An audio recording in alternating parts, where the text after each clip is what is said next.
नमस्कार विद्यार्थी मित्रांनो, तुम्हा सर्वांचं मिस्टर प्रोफेसर या यूट्यूब चॅनलवर मी तुमचं स्वागत करतो. This is our video lecture number 13. We are discussing the previous year questions from the chapter from the chapter superposition of waves and we are totally focusing on the exam Maharashtra CET. म्हणजे महाराष्ट्र CETच्या एक्झामला पकडूनच आपण हे सगळे आपले previous year question solve करण्याचा प्रयत्न करतो आपण. ठीक आहे. पहिला क्वेश्चन 2 वेळा रिपीट झाला, 2020 आणि 2022ला.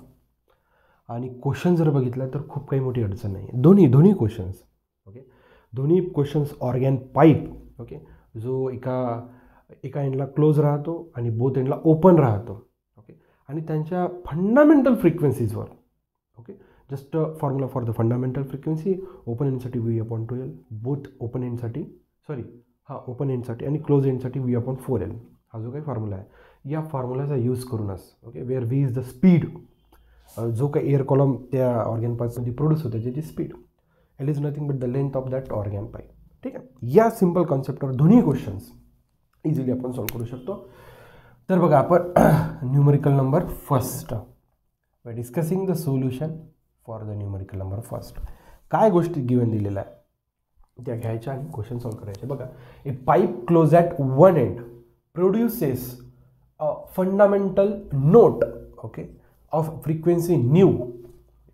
The pipe is cut into two pipes of equal lengths. The fundamental frequencies produced in the two pipes are. बघा, एक पाईप होता. इनिशियली एक पाईप होता जो एका एंडला क्लोज होता. या समजा पाईपची जी काही लेंथ होती, समजा कॅपिटल लेंथ होती.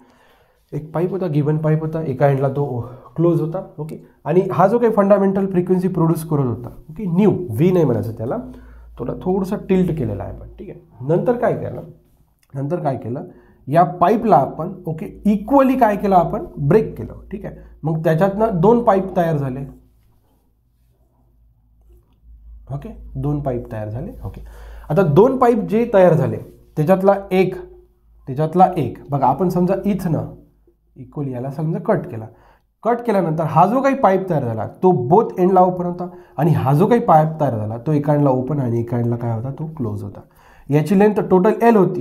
इक्वली कट केल्यामुळे याची लेंथ झाली L/2 आणि याची पण लेंथ झाली L/2.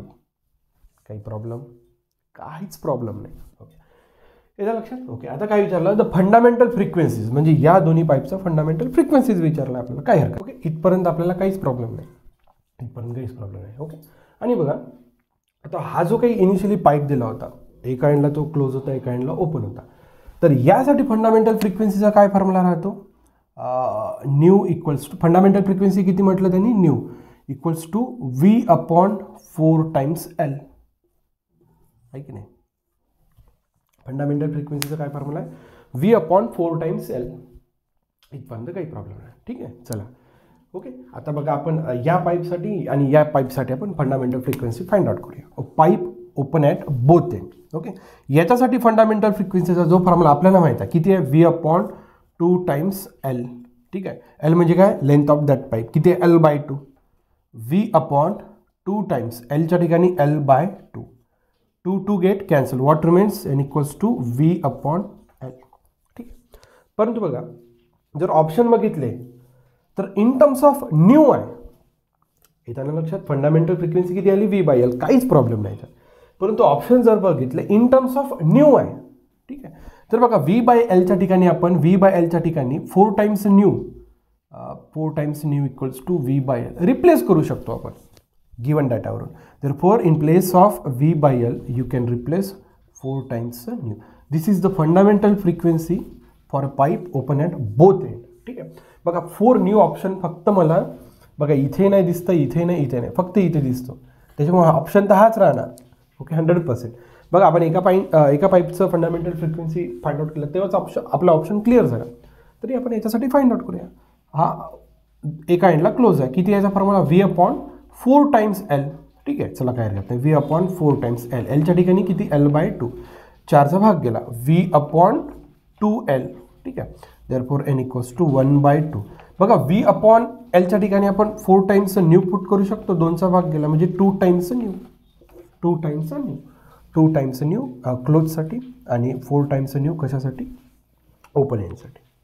ओके, फक्त हे कळायला पाहिजे जे काही ऑप्शन्स विचारले fundamental frequency in terms of new way विचारले, आणि जेव्हा जो गिवन डाटा दिला होता, जो काही इनिशियली पाईप होता तो एखाद्या क्लोज होता, तर त्याच्यामुळे जे काही त्याची फंडामेंटल फ्रिक्वेन्सी आहे, फंडामेंटल फ्रिक्वेन्सीसाठी त्यांनी न्यू सिम्बॉल यूज करायला सांगितलं, तर तो यूज करा ना. त्यांनी जे म्हटलं आहे ते करायचं. आपल्याला काय घेणं नाही, आपल्याला क्वेश्चनचे मार्क्स मिळाले पाहिजे. इथं लक्षात अशा पद्धतीने जर केलं तर खूप काही मोठी गोष्ट नाही. क्वेश्चन 2 वेळा रिपीट झाला, 2020 आणि 2022ला.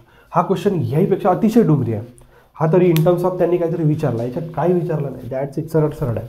या लक्षात बघा, अशा पद्धतीने जर तुम्ही केला तर न्यूमरिकल नंबर पहिले इझिली सॉल्व्ह होऊ शकतो, आणि 2 वेळा रिपीट झालेला महत्त्वाचा क्वेश्चन आहे. ओके, फक्त त्यांनी जी काही कंडिशन दिलेली आहे, काही इन टर्म्स ऑफ काय विचारलं, ही खूप महत्त्वाचं. कारण की समजा तुम्ही इथे येऊन तुम्ही एवढू शकता ना व्ही अपॉन एल, अरे V upon L fundamental frequency दिसतच नाही, तो यूज करा ना डाटा. पॉज करा, नोट डाऊन करा. बघा आता जो काही न्यूमरिकल नंबर दुसरा आहे तो आपण घेऊया.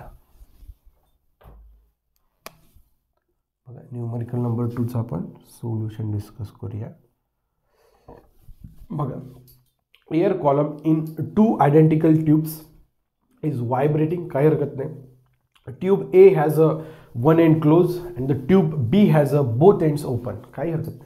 Neglecting the end correction, the ratio of the fundamental frequencies of air column in tube A to that tube B, काय हरकत नाही. बघा, tube A has a 1 end close, काही हरकत नाही. ट्यूब A घेतला आपण, ज्याचा एक एंड कसा आहे, क्लोज आहे. ओके, याला नाव दिलं ट्यूब A. ओके, याच्यात जे काही एअर कॉलम आहे प्रोड्यूस झाले, काही हरकत नाही. ठीक आहे, काही हरकत नाही. त्यानंतर tube B has both ends open. हा ट्यूब बी घेतला आपण, त्याचे बोथ एंड्स कसे आहे, ओपन आहे.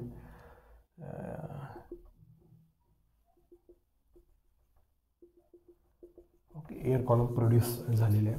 ठीक आहे, एंड करेक्शन निग्लेक्ट करायचं आहे. The ratio of fundamental frequencies of air column in tube A. Okay, म्हणजे fundamental frequencies of in tube A to the fundamental frequencies of in tube B, काय हरकत नाही. बघा, बोथ एंडला ओपन आहे, याच्यासाठी फंडामेंटल फ्रिक्वेन्सीचा फॉर्म्युला V/2L. ओके, एका एंडला क्लोज आहे, याच्यासाठी फंडामेंटल फ्रिक्वेन्सीचा फॉर्म्युला n सफिक्स आहे किती राहत, V/4 L. दोघांची लेंथ समजा आयडेंटिकल असल्यामुळे दोघांची लेंथ कशी आहे, सेम. म्हटलं आहे त्यांनी काय शब्द वापरला, आयडेंटिकल, म्हणजे याचा अर्थ लेंथ कशी, सेम. आता काही नाही. बघा, NA/N suffix B. Fundamental frequencies for pipe A V/4L, pipe B V/2L. Rearrange करा रे बाबू, V/4L into 2L/V. V get cancel, LL get cancel.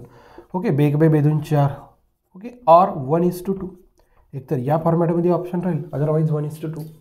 1:2 is there, therefore the option number first one is correct. Question is from the Maharashtra CET 2022.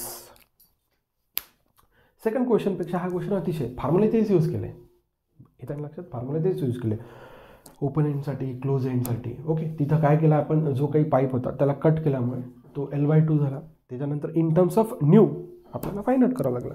Same, काही मोठी अडचण नाही. येतं लक्षात. जर तुम्हाला आपला जर उपक्रम आवडत चालला सर, तर नक्कीच आपल्या यूट्यूब चॅनलला म्हणजेच मिस्टर प्रोफेसर या यूट्यूब चॅनलला लाईक, शेअर, सबस्क्राईब करायला विसरू नका. So thank you for watching. See in the next video.